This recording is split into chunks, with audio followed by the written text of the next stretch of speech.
السلام عليكم ورحمة الله وبركاته. الحمد لله نحمده ونستعينه ونعوذ بالله من شرور أنفسنا من يهدي الله فلا مضل له ومن يضلل فلا هادي له. أما بعد قال الله تعالى في قرآن الكريم وفرقان الحميد وإذ قال ربك للملائكة إني جاعل في الأرض خليفة قالوا أتجعل فيها من يفسد فيها ويسفك الدماء ونحن نسبح بحمدك ونقدس لك قال إني أعلم ما تعلمون. সূরা বাকারার মধ্যে আল্লাহ রাব্বুল আলামিন মানব সৃষ্টির একটু ইতিহাসের মধ্যে টানছেন যে আল্লাহ রাব্বুল আলামিন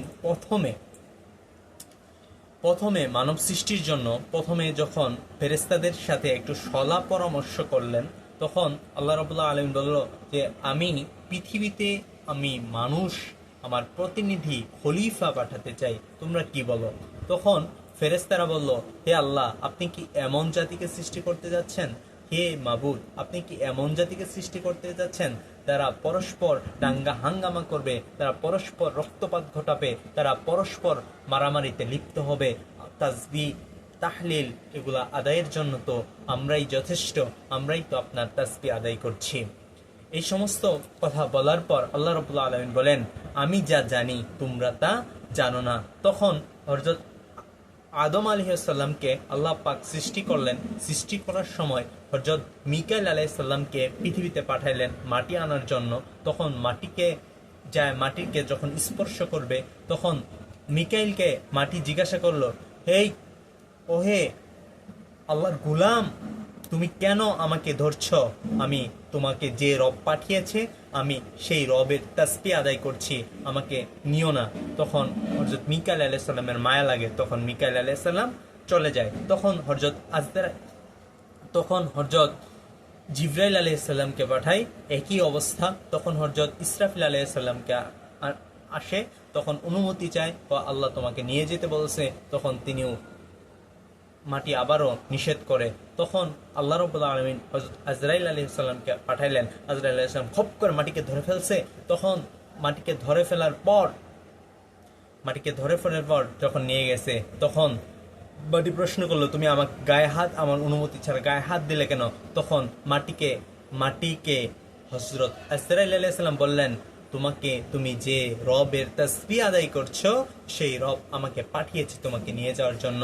অবশ্যই তোমাকে আমাকে নিয়েই যেতে হবে। আমার রবের হুকুম করেছে আমাকে, অবশ্যই তোমাকে নিয়ে যেতে হবে। সুতরাং এইভাবে মানব সৃষ্টি হয়। মানব সৃষ্টির পর তখন বলল, মানব তো কিচ্ছু জানবে না, কিছু বুঝবে না, কিছুই অনুধাবন করতে পারবে না। তখন পৃথিবীর সব কিছু বস্তু আদম আলাইহিস সালামকে শিক্ষা দেওয়া হলো, এটার নাম ওই, এটার নাম এটা, এটার নাম এটা, এটার নাম এটা। এইভাবে সকল কিছু শিক্ষা দেওয়ার পর ফেরেশতাদের সামনে সব জিনিস হাজির করা হলো। ফেরেশতাদেরকে বলা হলো, ফেরেশতারা, তোমরা যদি উত্তম জ্ঞানী হয়ে থাকো, তোমরা যদি তোমাদের বিশ্বাসের উপর অটল থাকো, তোমরা সবকিছু জানো, তাহলে তোমরা এইসব জিনিসের নাম বলো। তখন ফেরেশতারা সারেন্ডার করলো। ফেরেশতারা বলল, হে আল্লাহ, আপনি আমাদেরকে যা শিক্ষা দিয়েছেন তা ব্যতীত আমরা আর কিছুই জানি না। তখন আদম আলাইহিস সালামকে সবকিছু বলা হলো। আদম আলাইহিস সালাম সবকিছু একের পর এক নাম বলে দিলেন।